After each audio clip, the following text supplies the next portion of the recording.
오늘 이 시편 68편은 다윗의 시로 승리를 주시는 하나님의 그 크신 능력과 선하심을 찬양하고 있습니다. 시인은 이스라엘의 이 역사의 순간순간마다 함께 하신 그 하나님께서 어떻게 이스라엘 백성들을 보호하시고 인도해 오셨는지를 말씀하고 있습니다.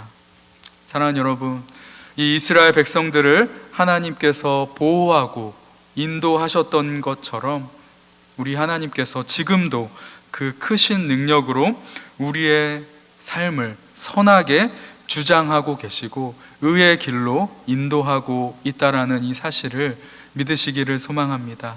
이 새벽에 날마다 우리에게 승리를 주시기 원하시는 그 하나님을 바라보면서 우리의 삶을 또다시 하나님께 온전히 의탁하는 그러한 복된 시간이 되기를 간절히 소망합니다.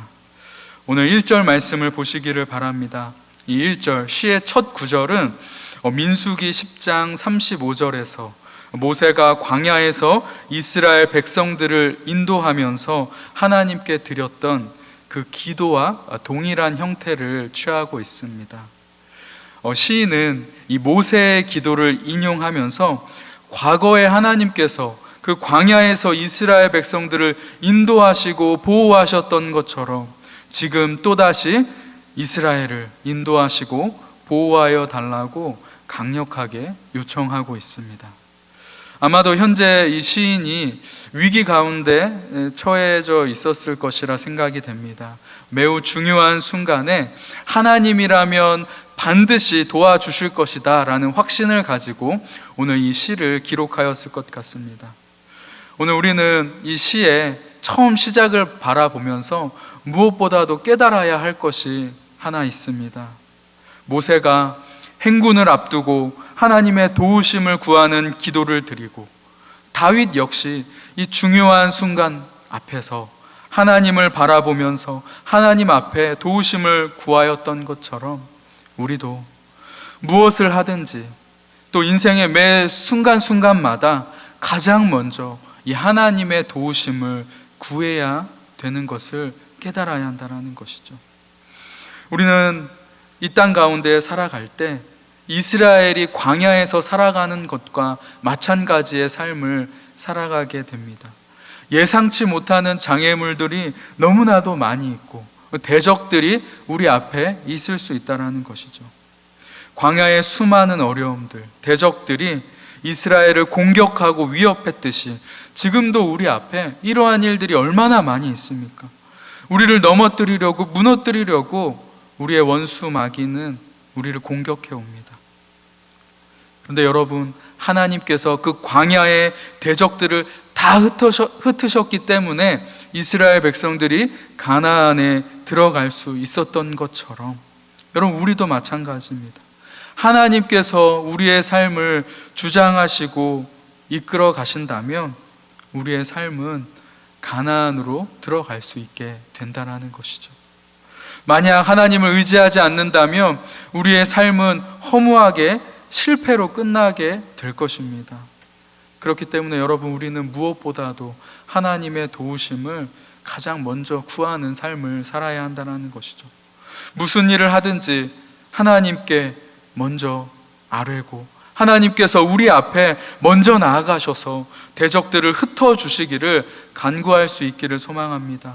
나의 삶에, 그리고 우리의 자녀의 삶에, 우리의 가정에, 또 우리의 믿음의 공동체 앞에 있는 모든 장애들이 다 사라지고 대적들을 물리쳐 달라고 간구하는, 하나님만 의탁하는 그러한 우리 모두가 될 수 있기를 소망합니다.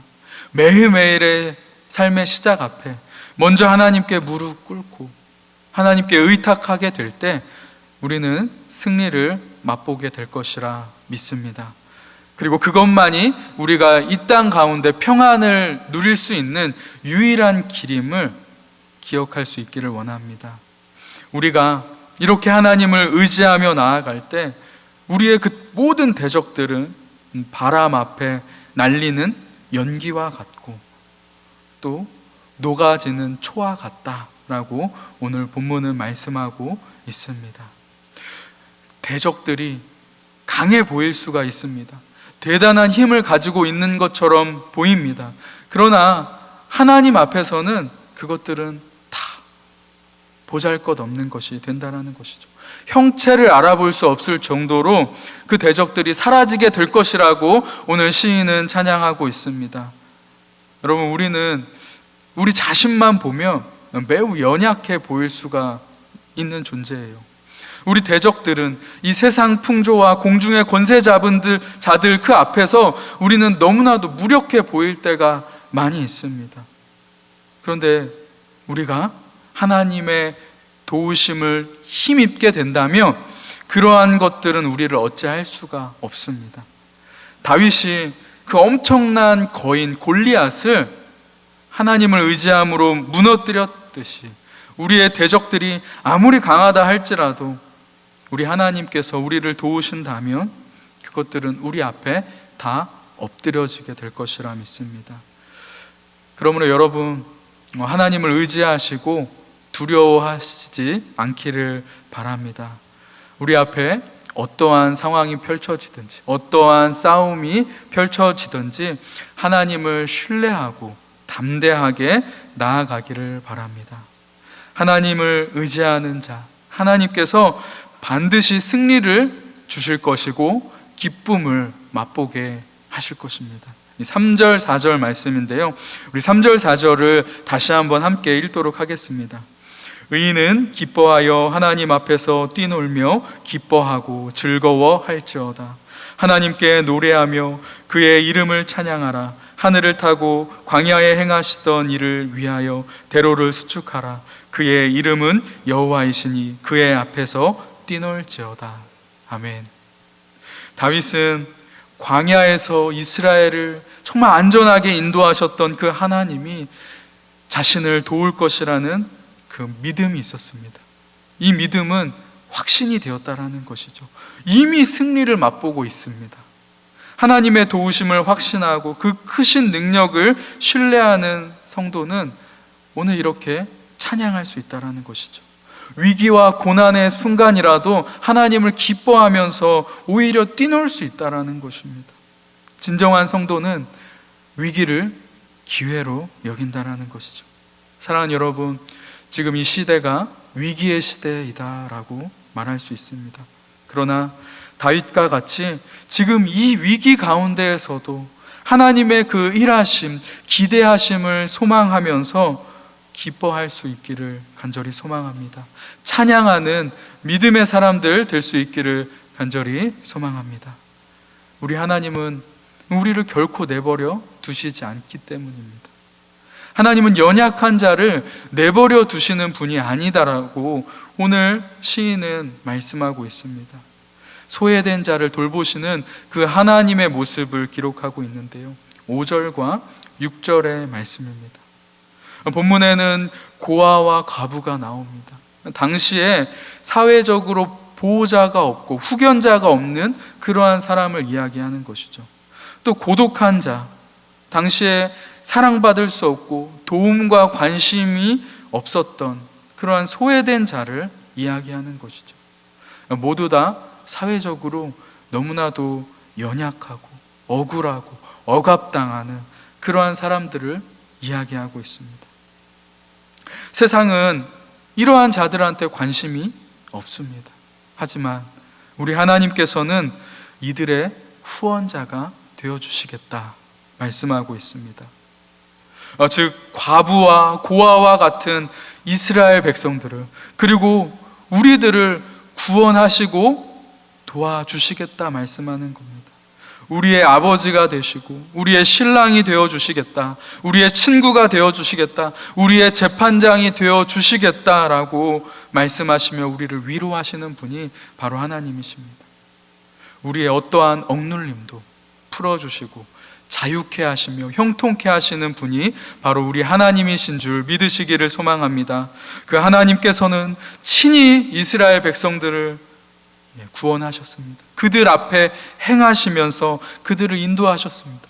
낮에는 구름 기둥으로, 밤에는 불 기둥으로 그들 본자 먼저 일어나셔서 앞서 일하여 주셨다라는 것이죠.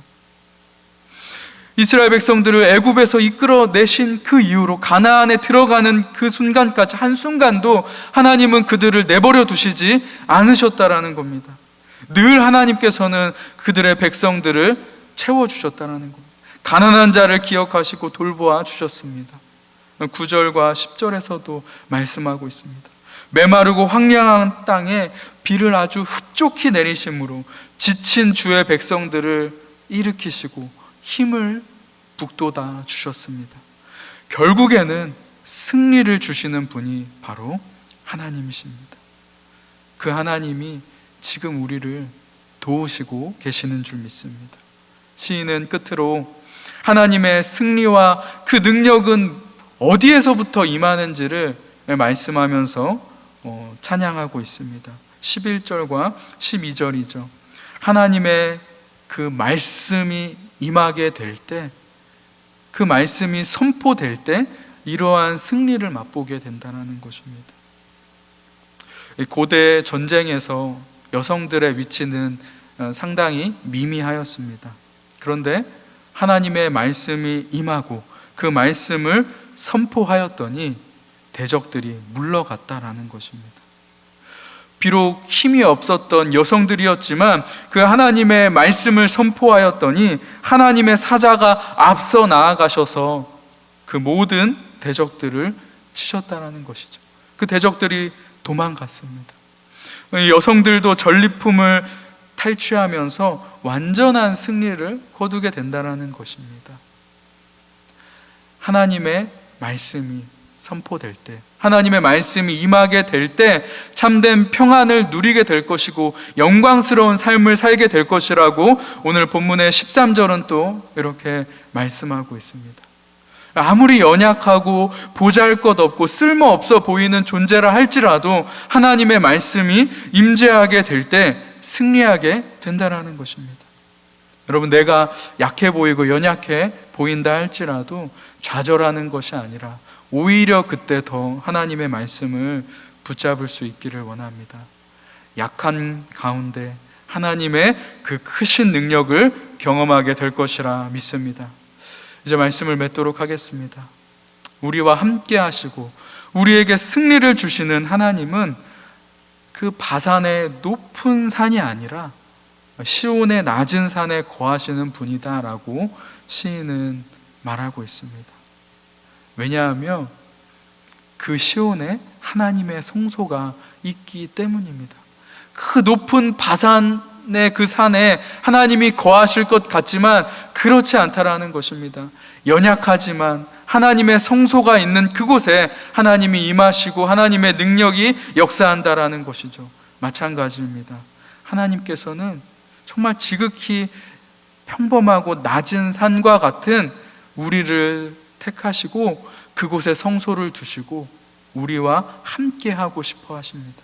사랑하는 여러분, 하나님의 말씀이 있을 때 우리는 어떠한 고난과 두려움도 다 극복할 수 있고 이겨낼 수 있습니다. 능력의 하나님이 함께 한다면 말입니다. 주님의 그 능력을 믿고 기도로 승리하는 우리 모든 충현의 가족들이 되시기를 간절히 축복합니다.